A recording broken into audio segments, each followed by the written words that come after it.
We're watching cybersecurity ETFs this morning, and they are moving higher again. Stocks in that sector outperformed the market since the start of new SEC regulations in mid-December that mandate that companies report any material cyber incident to regulators. So according to these new regulations, if a material cyber incident occurs, companies have 4 business days to file an 8K. Annual reports must now also have a cybersecurity plan.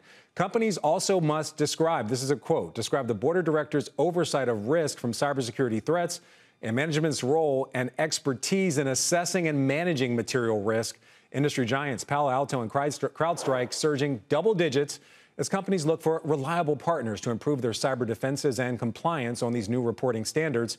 There's also an added incentive for companies to increase their cybersecurity spend because there can be real penalties for late reporting or for omissions. There's also implications to the person that's actually requesting the budget, the chief security officer.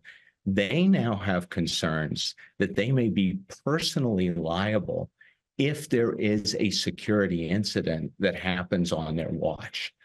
All of those things together are creating a lot of resilience in the budget of companies for cybersecurity technology and services.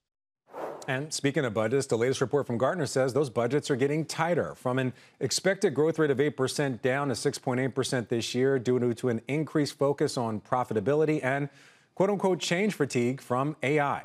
Let's discuss if this trend can continue this year. Joining me now is Joe Gallo, software research analyst at Jefferies. Joe, good morning. Great to have you here. Good morning. Thanks for having me. Let's talk about the cybersecurity sector in general to start off. Cyber stocks outperforming. Do you think that trend can continue throughout the year? Absolutely. As the last speaker mentioned, I think cybersecurity is the top priority of all enterprises. Our own checks are indicative of improving budgets. And with the regulation that you already mentioned, I think that underscores the importance of cybersecurity even further, and that can drive stocks higher. All right. Do you have any top picks in the space? Our top picks for the next 12 months are Zscaler and CyberArk. I think they play into that regulation and improving fundamentals. And they're also levered to cloud and SASE, particularly Zscaler. And then our long-term all-stars that we love, that we think all investors have to own over the long term, are CrowdStrike and Palo. Okay.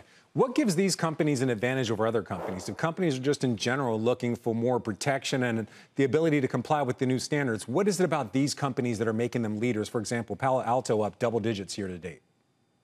Yeah, so I think regulation helps all companies, but these companies in particular are levered to the trends that you want, right? Their customers are enterprise customers over SMB.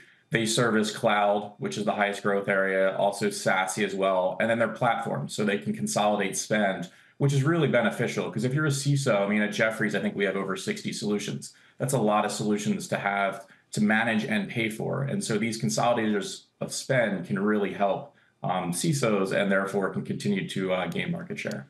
Give a sense of the AI impact on all these stocks in the sector in general. We actually had someone on last week, and they said, if cybersecurity can emulate a Drake song, can certainly emulate an email from your boss, and that can, impact your vulnerability when it comes to phishing or ransomware. But it's a double-edged sword. As you as an analyst, how do you look at this double-edged sword?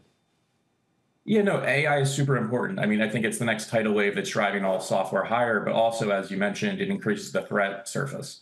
I mean, we saw this last week where Microsoft was hit by some hackers. And so I think it underscores the importance and the improvement that you're going to see in cyber budgets. It's going to continue to be top of mind. And then also securing AI, right? I think a lot of companies are going to think about, hey, how can I unroll Microsoft Copilot in the coming 12 months? Well, you have to make sure that your data and governance controls are in place. The person that will sign off on all of that for Jefferies before we're allowed to implement is our CISO.